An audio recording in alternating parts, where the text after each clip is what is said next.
Top 3 undeniable proofs of God's existence. So, before we begin, let me inform you that as of now, I am still an agnostic, and I absolutely prefer not to become religious or non-religious at this time. With that out of the way, let's begin. Number 1. Bible as undeniable proof. Let's start simple. When we open the first pages of the Bible, we come across a mention of God, and you'll wonder, does that prove anything? That's right, it's proof and it's irrefutable. How? Why? Maybe you still aren't convinced. To fully understand, you need to have a flexible view of this very subtle and yet delicate verbal issue. Take, for example, Silmarillion by world-famous fantasy author J.R.R. Tolkien. The first page of Silmarillion mentions the supreme god of his imaginary world, named Iluvatar, and you may be guessing the answer. Yes, God Iluvatar has been proven to exist as a fictional character. Therefore, if we consider the Bible to be fiction, and quite compelling argument that it is, can be made, God exists as a fictional character. Proven, undeniable, factual, quite real. Number 2. Personal and group interpretations. Different religions define gods, deities, and supernatural beings in different ways, and in a way, such an understanding makes sense for their cultural engagement and understanding of their lives and environment. For example, is there a god? If we define a god as, say, a living animal that a particular tribe currently worships, maybe a specific elephant, tiger or a crocodile, in that case, definitely yes, God exists, in the way these people understand and perceive him, because there are a multitude of religious perspectives and worldviews associated with religions in our modern world. Who can prove that God does not exist? To pantheists who consider nature itself a deity, nobody. Who can prove to a firmly convinced individual loyal to his religious community that God, as a powerful supernatural being, does not exist if his religion believes and claims a certain mythological, yet updated image of him that fits relatively well into the generally accepted and conventional objective perception of our reality? Nobody. And from that particular perspective, such an attitude is irrefutable. For such people, God exists as a convincing interpretation of their group conceptions that span through generations, centuries and millennia. Thus, the phenomenon of divinity, as a quite human interpretation but also noticeably ancient reflection on the world around us, definitely exists, irrefutably, factually, undeniably.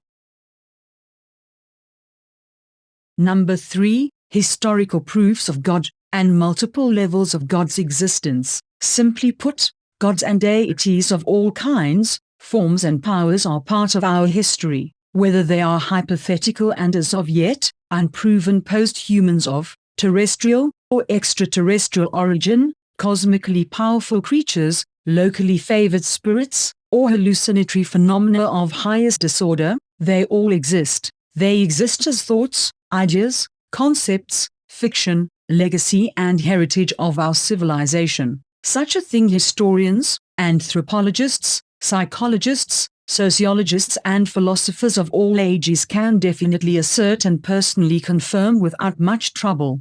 Going deeper into the phenomenon of religion is a very demanding process and often quite fruitless, but some conclusions can be rationally drawn. Mythologies and religions of all kinds have much in common: creation stories, epic battles, occasional inconsistencies in plot and narrative, intriguing characters, excited states of mind and body, wishful and hopeful thinking, successful conversions of the unjust social phenomena, and desirable happy endings of personal and community efforts and their well-deserved benefits after enduring long trials and life tribulations. Thus, the notion of godhood, as a phenomenon of humanity, that aspect of God's existence, I dare say, is not questionable at all, nor has it ever been. Also, our daily conception of God, deity or more of them, is also not non-existent, because, looking extremely simple on this matter, if God did not exist,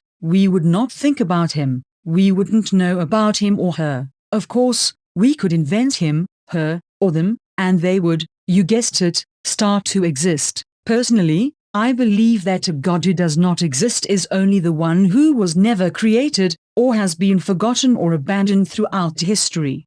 Deleted and terminated, if you prefer. After all, man is a highly adaptive biological creature, with an extremely developed brain. Many weird stuff and phenomena in human civilization we make real, in a ways unique for us, and therefore unavailable to the animal world and plant life, through usage of our language and technology. For the sake of making my points easier, let's concentrate on language only. In a way, language allows us to make abstract ideas, thoughts and concepts more real than the reality itself, because some unprovable and unconfirmed things can be proved and refuted often, only with the help of language, thanks to the human tendency towards verbal games of the philosophical and theological kind. Therefore, with a rational and pragmatic approach, we can successfully deduce that almost all religious issues, depending on the cultural background of interested parties, and the chosen psychological approach in order to sway public in desired ways,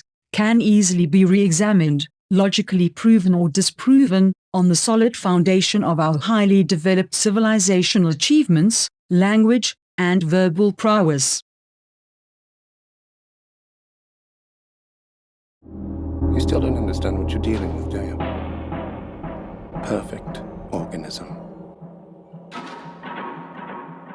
Its structural perfection is matched only by its hostility.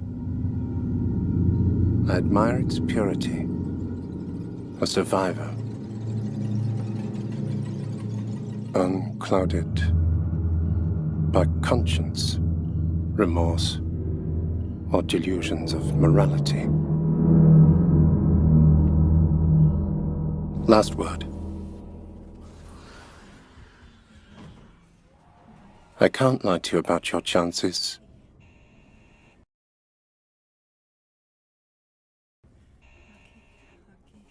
But you have my sympathies.